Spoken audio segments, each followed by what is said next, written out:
arrive a tourist, leave a local. Yes, I love that. What's the first thing that most people do when they're on vacation? Or it's certainly the kind of customers that we're looking for, the people who beeline for the concierge, right? And the first question is not, show me how to get to Applebee's. What you say is like, where do the locals eat? What's a good place for Mexican food? Where's a good place for Mexican food? And sometimes, in LA, that won't even be a place. It might be a truck. It might be a sidewalk street corner. You had me at taco truck. Exactly. So having that kind of content, I think, is important. And so you'll see that our listicle content and things like that will evolve.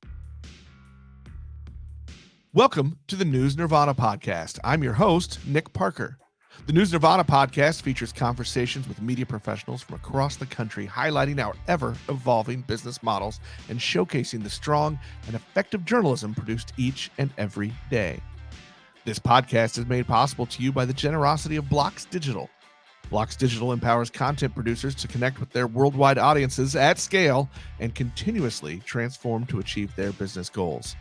Contact Blocks Digital today to learn more about how they can help you thrive. Connect with them at blocksdigital.com. Hello and welcome back to the News Nirvana podcast. I'm your host, Nick Parker. With me for this episode is guests from TravelHost and TravelHost's.com, Orestes, Baez, and Scott Davis. Welcome, guys. Hi, Nick. Thanks for having us. Good morning. I'm a little excited about this one. I think it's fun to talk to people who are kind of very niche in their industries and publications. But I also like there's a little bit here that I really like. When we met for our pre-show call a few weeks ago, you told me that print was still big for you, that it was still a vital piece of your plan and your success. And to me, that I love hearing that, because we talk digital all the time, and we know in this industry that digital is important and we have to shift gears. We can't fight it like we did in the 90s, but it's good to hear that there's still a place for print and we can still get the ad dollars from print that keep us sustainable. Yeah, it's really interesting, Nick. When we took over the company in late 2022, it had been recast much smaller than its heyday. In its heyday, it was 130 cities. So imagine 130 magazines printed and distributed across the U.S. that were all for destination travel. It was, coming back out of COVID, and, we looked at it, and the cornerstone of the strategy was build the audience in print, migrate to digital to extend the reach.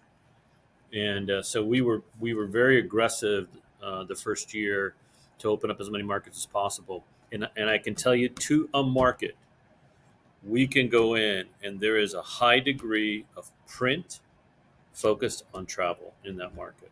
So we were super excited that we had a print product that we could leverage. And of course, today we also have a digital product to complement that. But we still follow the model that we open a market with a glossy magazine delivered quarterly, and we grow the audience from there. What is it that you think makes it work that way, that is your entry point into the market? So the user experience was born in a hotel room. So you can imagine you walk into a hotel room, and in the old days, Bill Marriott wanted some information in the hotel room for TV listings. So this commercial printer filled that void and grew it into this business. So you weren't walking in looking at your phone. You were walking in carrying your bag, probably too many bags. You had to balance, throw something on the bed, get the kids situated, figure out where you're going to put this. Is the TV on? Open the screen. Is the room cold? Is it hot? You got all these things going on, and then you look over, and there was a TravelHost magazine on the desktop that gave you some insight on where to eat, shop, stay, and play. So that's become kind of the comfortable methodology to reach those people. But what happened post-COVID was we had to leverage that audience differently, because there was a whole fear of transmission in the room, of people touching magazines and leaving, right? And they didn't want to of course, paper didn't transmit COVID, but we didn't know that then. Yeah, we went to So, stickers with QR codes on everything. right? Like and everything, everything was wrapped in plastic in your hotel room, and so we went to a near room experience. So high traffic points in the hotel lobby, front desk check-in, some stations where a lot of printed materials were already appearing. And so, the travel industry has this niche that the user is comfortable seeing it in print. They're comfortable reading about Dollywood in print. They're comfortable about reading Nashville recording artists in print. And so they pick it up, they leaf through it, and they go, "Oh, that's great. We can go. When the good kids go to bed and we're all starving, we'll go eat here," kind of thing. But we also recognize that as those people age out and younger people fill the void, that we've got to provide a digital tool as well. And so we mimicked our digital product mimics the print product. It's not the end all be all. It provides the information only in the cities that we print a printed product currently. And so that helps you take it with you, right? So now it's not cumbersome. I don't have to take the 8.5 by Right. 12 or 11 magazine with me in my bag or in my backpack, my purse, wherever. I can just take it with me on my phone, and I might look through it when I get back to the room, kind of thing. So it was really kind of a fit of, it's super easy to use, it's super easy to understand, and now, I can take it with me with this super easy digital tool. It's really kind of an exciting opportunity for us. We think there's a lot of room to grow. Has that conversion from, taking them from that print user in the hotel room and then they walk out the door and they're using their devices, whatever they may be. I mean, has that been easy to get that conversion? Yeah, I think it hasn't. It's happening at a much faster rate today than it ever has.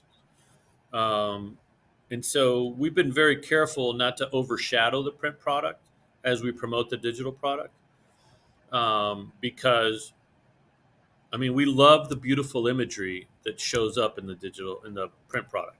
We love the beautiful imagery of the hiking trail that you can go on in the Appalachians, or the caverns you can see in California, or the river raft that you can go down, out west, right? That idea of, gosh, I want to be there, right? I'm a destination traveler. Those are things that interest me. I want to show them to you in large format ways to make it as exciting as possible. We're very careful not to overshadow that and try to complement that digitally, just make it easier for you. But it's really exciting because even on our homepage, where we show content based on level of attraction.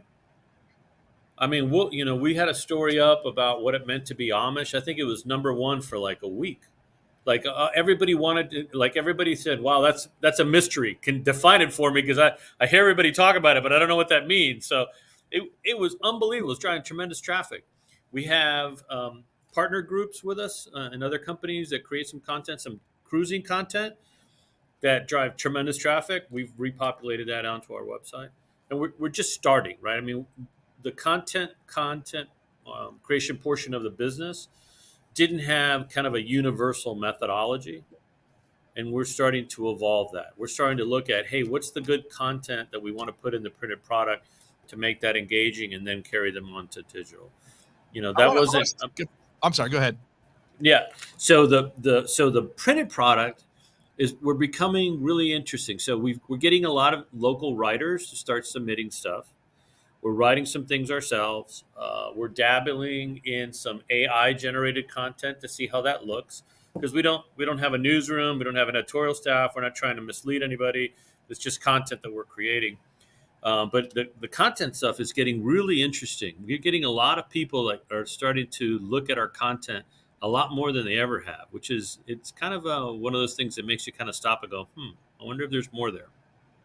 I want to stick a pin in the content part of the conversation. I want to come back to that, but before we do, I want to switch over to Scott just for a second and talk about, because I know you're running the marketing strategies, and I want to get in a little bit on what is the strategy there of pushing people.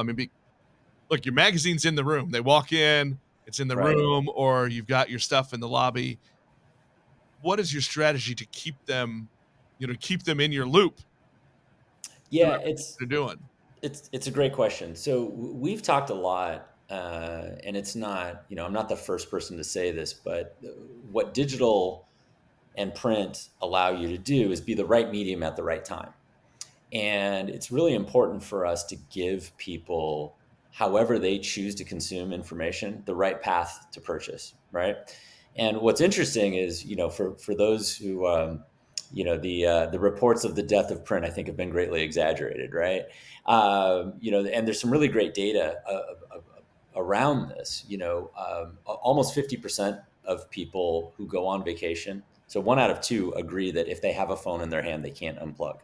So we've seen the whole digital detox movement, right? That when people are going on taking, people, what I think is always humorous is people are declaring their social media breaks, right? Bye Right. guys, I'll see you in a week, as if they're going off the face of the planet, right? So we know that. The other thing is really interesting from a YouGov survey is that 73%, so 3 out of 4 of all adults 18 plus love the touch and feel of a printed magazine. So there's a reason that LPs and other, analog experiences have come back, and they're far more tactile. So the combination of print and digital allow us to be the right medium at the right time. And ultimately what we're trying to create, Nick, is an experience where I call it the pre, during, and post experience of travel, right?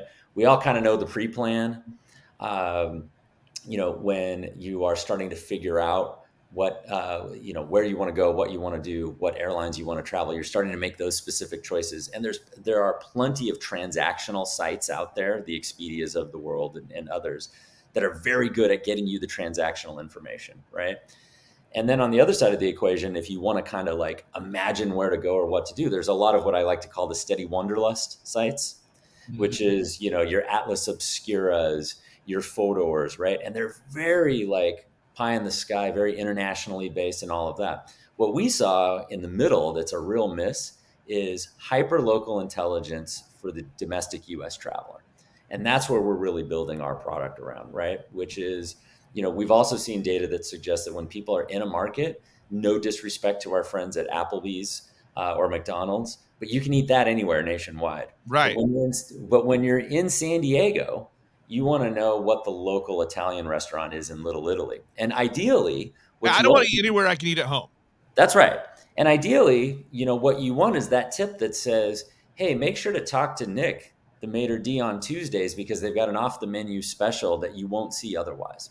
So that's the kind of hyper local information that we're trying to provide to people. And everybody wants to be an insider. Exactly. And so it's as if you have a concierge in your pocket, pre, during, and post your travel experience. So that's how we're kind of building the audience. And those are the specific kinds of folks that we're looking for.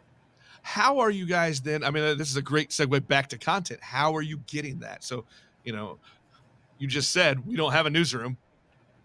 How are you curating that content and populating your sites? Yeah. So you want to the start? model that we use is we put a person in market. So there's a physical body in every market. They are the brand locally. They are the content aggregator locally. So they're with the Convention and Visitors Bureau. They're with the Chamber of Commerce. They're with the Hotel Association. They're with the Concierge Association. They're with the Attraction Association. They establish a relationship, and then they request content, and they usually get it, and or they actually pen content themselves. And so we provide listings in our magazines for businesses locally, and we have a structure that we follow, and they will provide some entry points for the content. And then we've got an individual that massages it, researches it, looks it up, and makes it pretty and easier to read, and then populates it and puts it on the product, and then we print it on the web. We print it in print it on the web. So we've got, these 21 folks around the country that, and again, you have to understand that it's a market that on one extreme, we've been in the same place for 40 years. And in the other extreme, we just published our first product. Right? So that's the scope of our 21 cities. And so, the longer you're in the market, the easier it is for content generation and content creation because you're more known. In the newer markets, you got to hustle, you got to make the connection, you got to make the relationship, you got to get the content and stuff, then dress it up. So, we really partner on the local level as much as possible. And when we need to, we'll be original about writing the content as well. and populate it with our own photographs and whatnot. But we have physical presence in every market.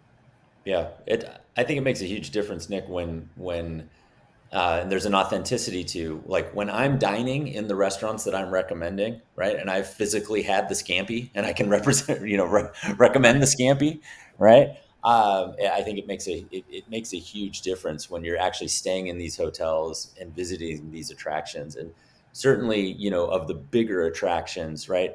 There are more than enough blogs out there for people to get information about Disneyland. But what you may not know are the 5 streets that are around Disneyland that have some of the best, Asian American food in the country, right? Things like that we're trying to bring a hyper local sensibility to, which we think is a true point of difference for the brand. Yeah, I mean, we all like being tourists, but we also want, my thing is I want to find what's the great restaurant the poor people go to. That's where the food's at. That's what I want. Right. Scott's got a great phrase that we picked up in the middle of a conversation. One of our longtime operators just sort of mentioned it, in the middle of a sentence, and we all had one of these aha moments. And the phrase he used was, "Arrive a tourist, leave a local."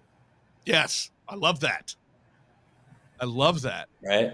And think about your experience, whether it's digital or in print. What's the first thing that most people do when they're on vacation? Or it's certainly the kind of customers that we're looking for, the people who beeline for the concierge, right? And the first question is not, show me how to get to Applebee's. And again, no disrespect to our friends at Applebee's, great establishment. But what you say is like, where do the locals eat? Right? What's a good place for Mexican food? Where's a good place for Mexican food? And sometimes, in LA, that won't even be a place. It might be a truck. It might be a sidewalk street corner. And so, for you had us, me a taco truck. Exactly. It was certainly in Los Angeles, right? The best food is not going to come in a restaurant. It's on the street. So having that kind of content, I think, is important. And so you'll see that our listicle content and things like that will evolve. The other thing that we do that's a little different is, a lot of the data aggregator sites, when they have hyper local intelligence, it's brought to you, yes, by the locals, but it's in data aggregation form. And I don't know about you, but what I've found with data aggregation is for every 5 reviews that are good, there's somebody who's disgruntled. Right. So you really never know what to make of it, of like, okay, is this an awful experience? Is this a good experience? So we're trying to bring a really detailed article about that, that experience, whether it's a restaurant, a bar, a hotel, that we believe is rounding out and, let the viewer make their own decision. So, we are intentionally not a data aggregation site, and that's by design. Right. It's a hyper local experience. So it's digital and it's brought to you in a digital format, but it's very, very personal. And that will continue to evolve as we evolve the brand. I like that approach because it basically sounds like you're approaching it like the old local newspaper did, right? Like you're just going to hit the local stuff and the local angles to everything. Right. That's right. And you know what? That also helps us in the marketplace because the communities that we're in, that we become part of the fabric of the community, recognize that we're there for that kind of intensity, focus, visibility, and partnership. And that also, engenders a lot of followership from them, right? Because they know they're up against all those, national brands that are in their markets, all that stuff. Right. So they can appreciate somebody coming in and going, "Hey, we want to talk to you about you and yours, and we're going to promote that on our stuff, which is this big platform." And they truly appreciate us participating that way. I would think that makes those doors much easier to get into for you and Absolutely. your, whoever your person is in that area. Yep. That runs that because you're one of them at that point. There's an authenticity to it. Yeah, authenticity is a great word. What we have heard in the markets that we open is this sensitivity to, are you another business that's going to try to scam travel dollars away from me? Overpromise, underdeliver, whatever. It's going to happen. Great people are going to come. The doors are going to be blown out. Blah blah blah. Apparently, that's been very prevalent. So when they see us in the market, participating in organizations, they see our product with local content in it. They see the distribution points that we are showing the product in. they start to say, "Hey, Nick, I know this guy Scott. I want you to come to lunch with me. I'm going to introduce you so you can make the connection." Because otherwise Scott wouldn't take my call because I'm one of 700 people asking him for money today. Right. Yeah. Right. I want to shift gears a little bit, because the other topic I wanted to make sure that we hit today was, in addition to all this what to do while you're there content, you've changed some things, especially digitally. You're helping people plan those trips ahead of time too. I think a big thing you guys told me before we hit the record button was that people can now book trips from your site. You've got a partnership with Expedia, and Yeah. it gets people into your system, I think, earlier than maybe they were. Yeah. So a little bit of history. So the original format of the product on the digital website was very silo, was very transactional, was very unique to the city, and wasn't about a long term relationship. It was the content was only refreshed when the new magazine was printed, right? So now we're refreshing content on a regular basis.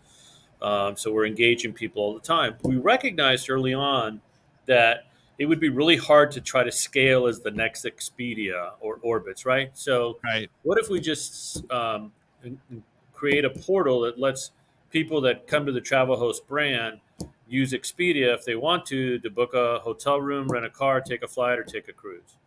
So we partnered with Expedia from an affiliate marketing standpoint. Kind of phase one is we're providing a reservation link on our homepage and on every subpage to let folks open up a new page, take care of that if they want to, close the page, still be on TravelHost. Down the road, what we want to do is we want to white label that page with the TravelHost visibility and brand. But that's kind of phase two. So that's been really well received. We promoted on the site. We're starting to see a little bit of traffic there, so we're excited about that. And hopefully at the end of the year we'll be able to have some different conversation with Expedia. But Expedia has some subsets that may not be obvious to a lot of people. So they have some sub companies that drives their things to do that comes with the Expedia relationship, that is the number one aggregator of things to do in the world. So if you go to Via Tours, which is that subdomain, or you go to things to do on Expedia and you click on it, you're able to look at things to do locally that far outnumbers any other engine creating it. So that's another tool that helps people be more informed about what to do locally, that we thought was really cool about Expedia. We love partnering with them. The News Nirvana podcast is made possible by the generosity of Blocks Digital. Blocks Digital empowers content producers to connect with their worldwide audiences at scale and continuously transform to achieve their business goals. Contact Blocks Digital today to learn more about how they can help you thrive. Connect with them at blocksdigital.com. I know that it's a relatively new partnership, but is that helping you keep people in the fold between trip A and then trip B? Yeah, it's a great question. It's too early to tell. How do we have to manage and massage that? I think You don't know after 5 minutes? yeah, right.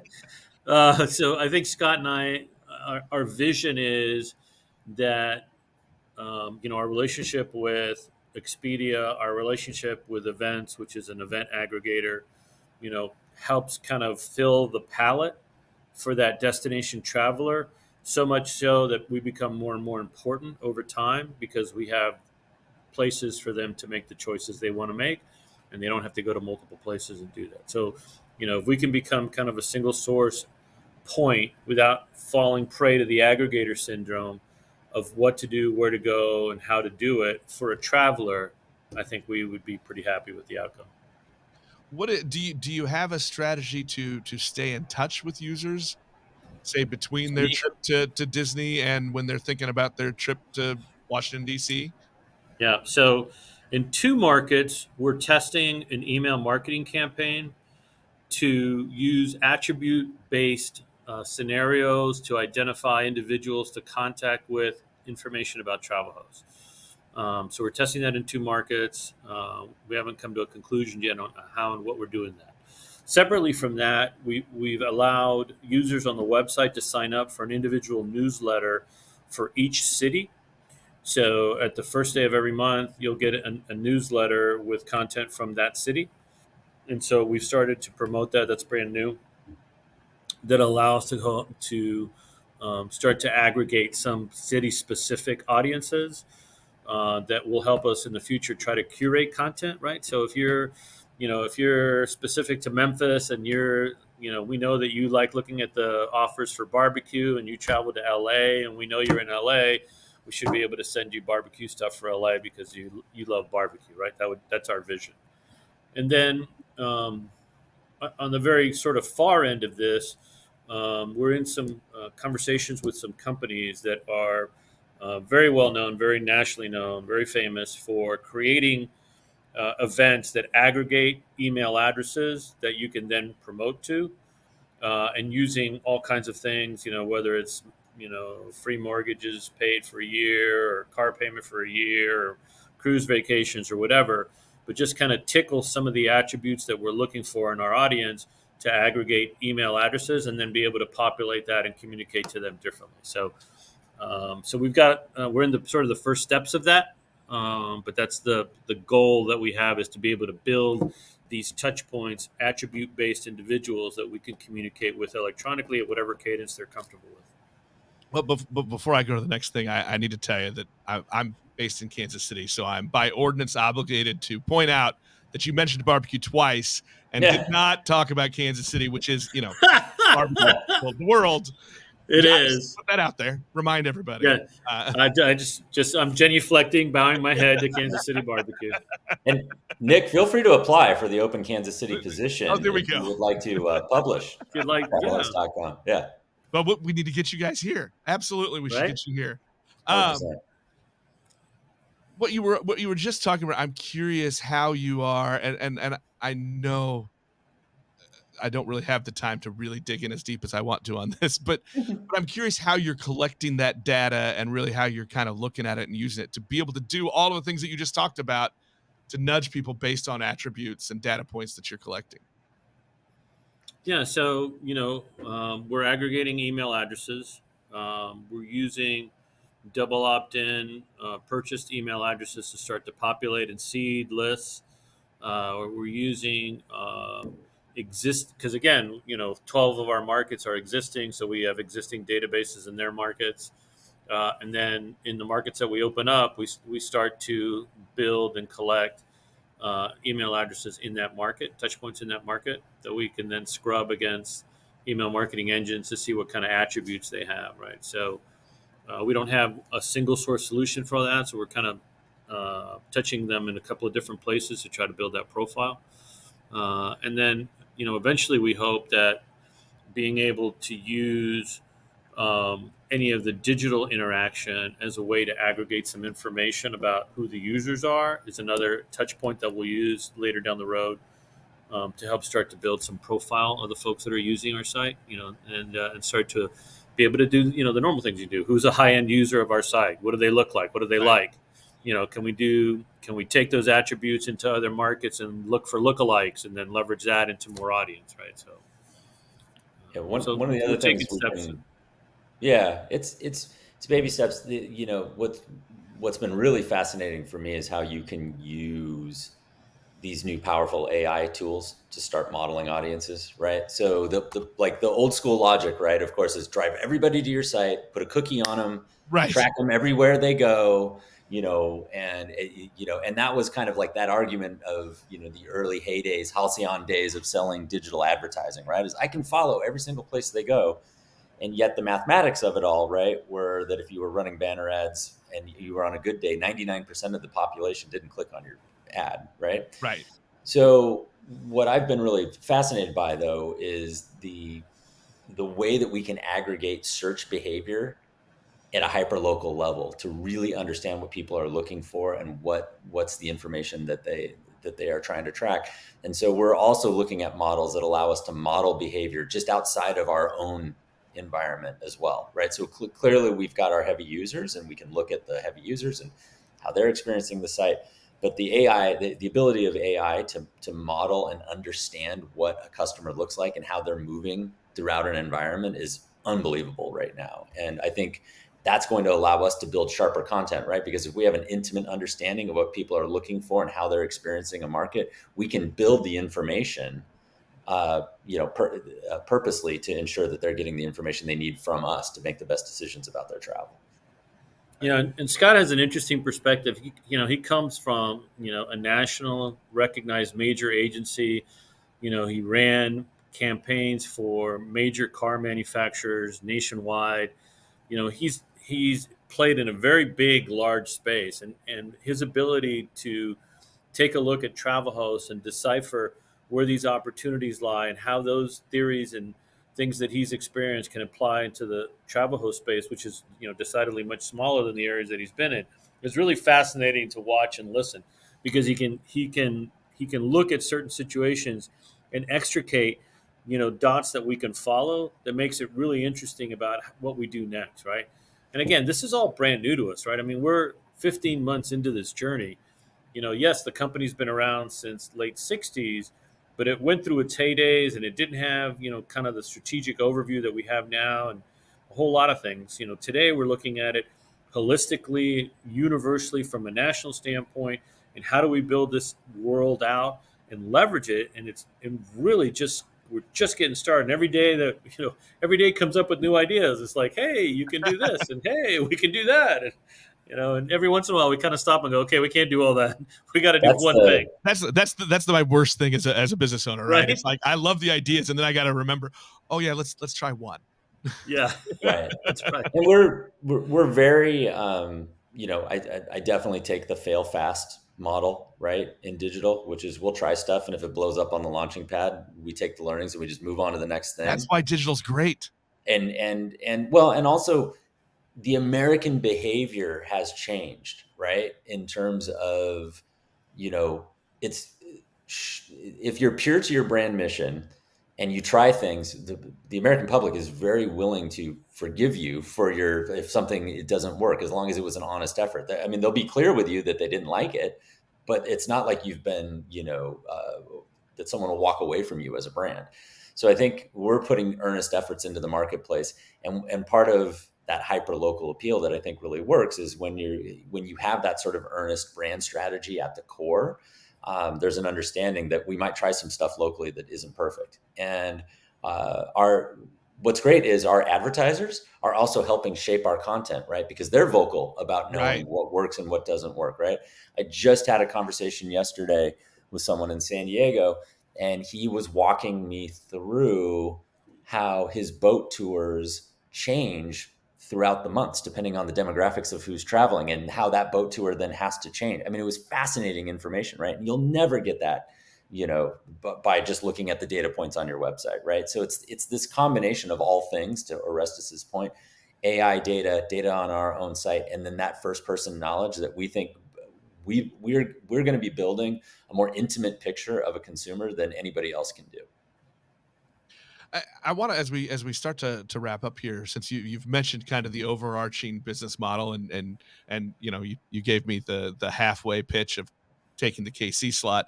Tell me a little bit. I'm going to close on that in a minute. I just laid the bait. That's all.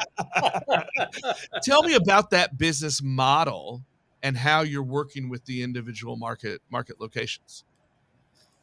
So we go through a selection process for a marketplace first, right? And we want to know, is it a destination that overtly people are interested in going to? Does it have sufficient hotel rooms? Does it have sufficient restaurants? Does it have attractions? Does it have some brand that people recognize, right?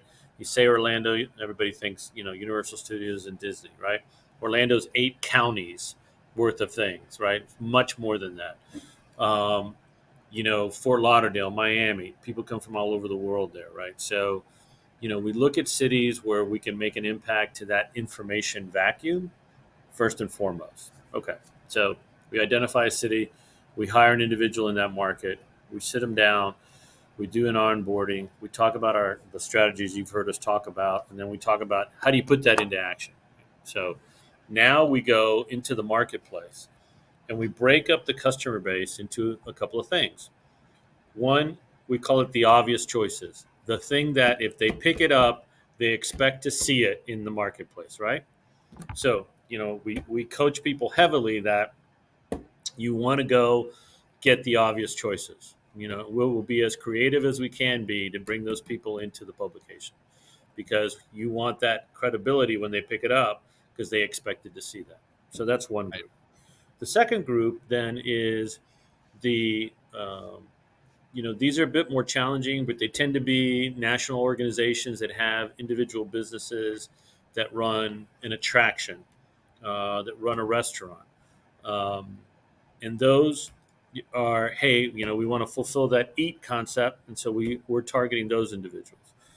The third and the more challenging one is kind of the next tier of business owners that probably don't really understand how much the traveler spends in their business, but recognizes they need the traveler as a customer. Right. Right? Not a pretty obvious conversation we have all the time.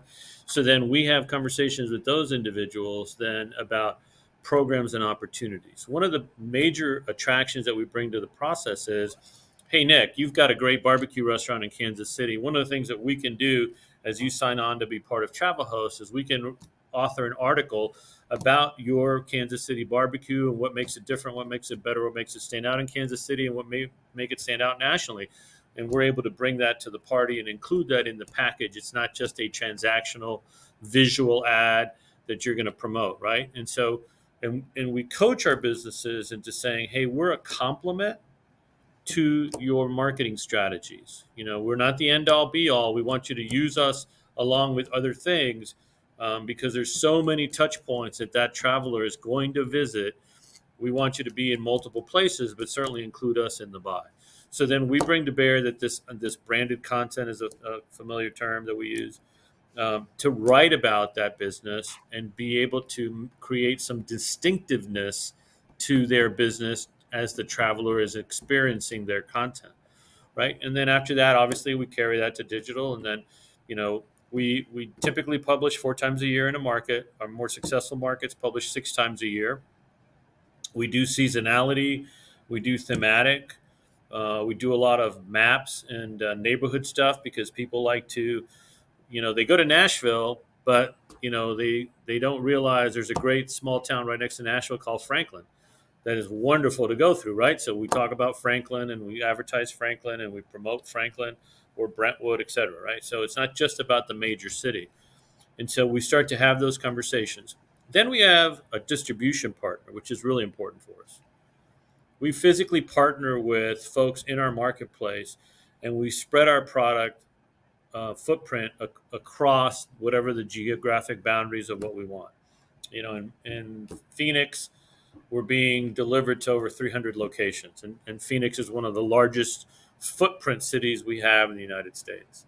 In most cities, we're in over 150 locations when we deliver our product. And then, of course, we restock it. So we have this physical visibility of our product across hotels and restaurants and attractions and high traffic points and airports and visitor centers that are touching all kinds of destination travelers at all kinds of decision points across a really broad envelope. So we have that great story to tell about your opportunity for your message to get them when they most need it, right?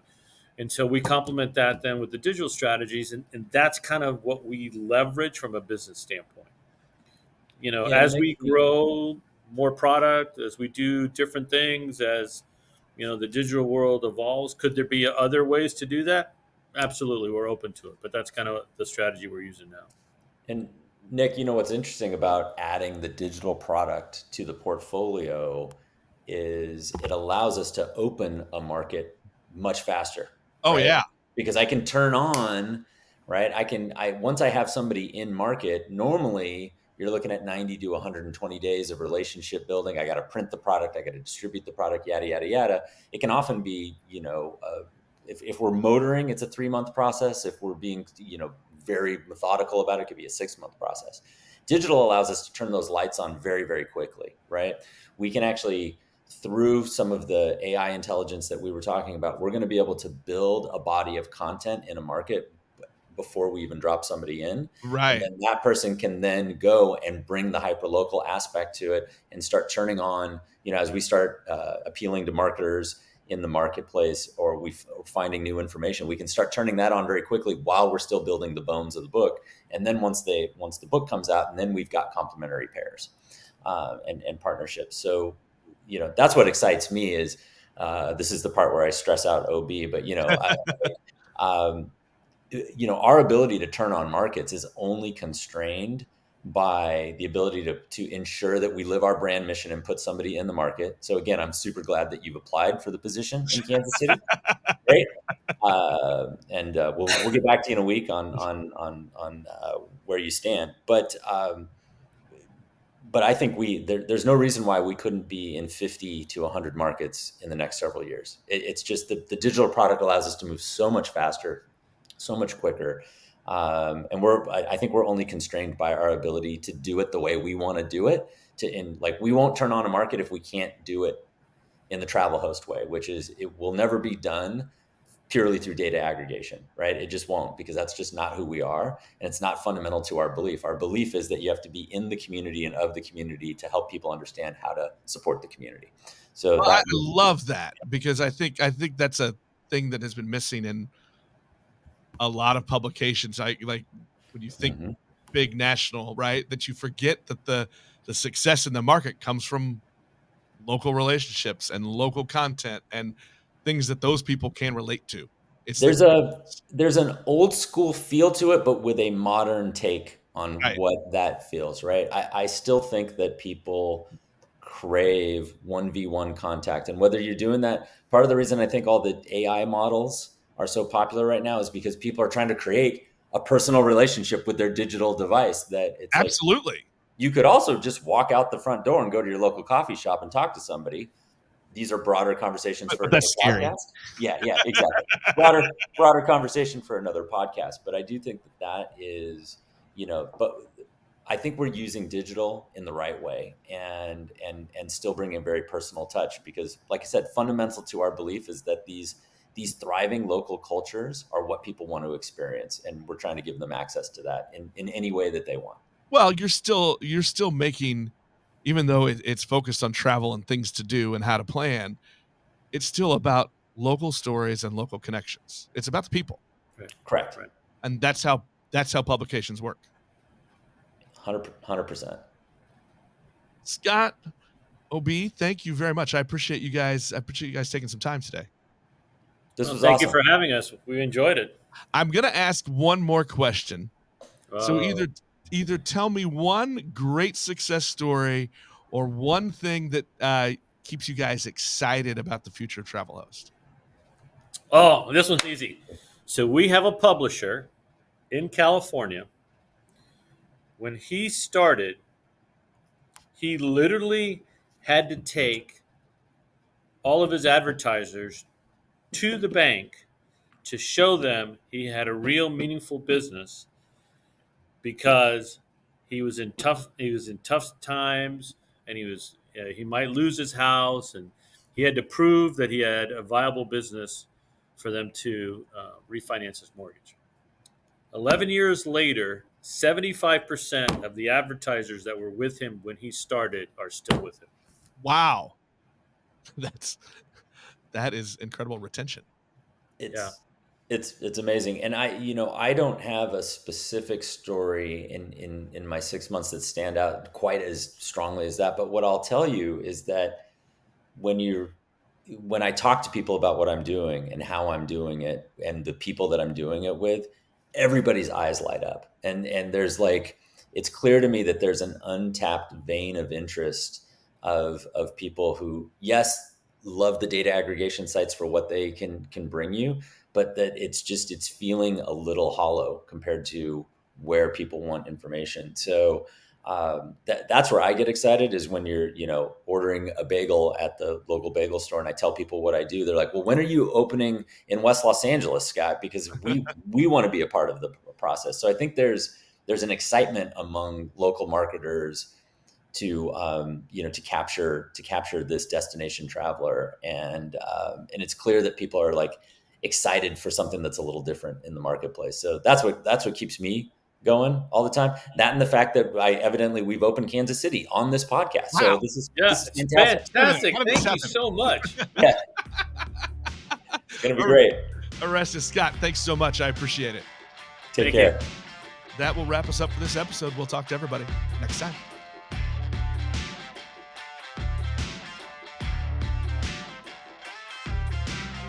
The News Nirvana podcast is available on Apple Podcasts, Google Podcasts, Spotify, or most any of your favorite podcast apps. The News Nirvana podcast is made possible by the generosity of Blocks Digital. Connect with them at blocksdigital.com. The News Nirvana podcast is produced by Fredcasts. Think, speak, act,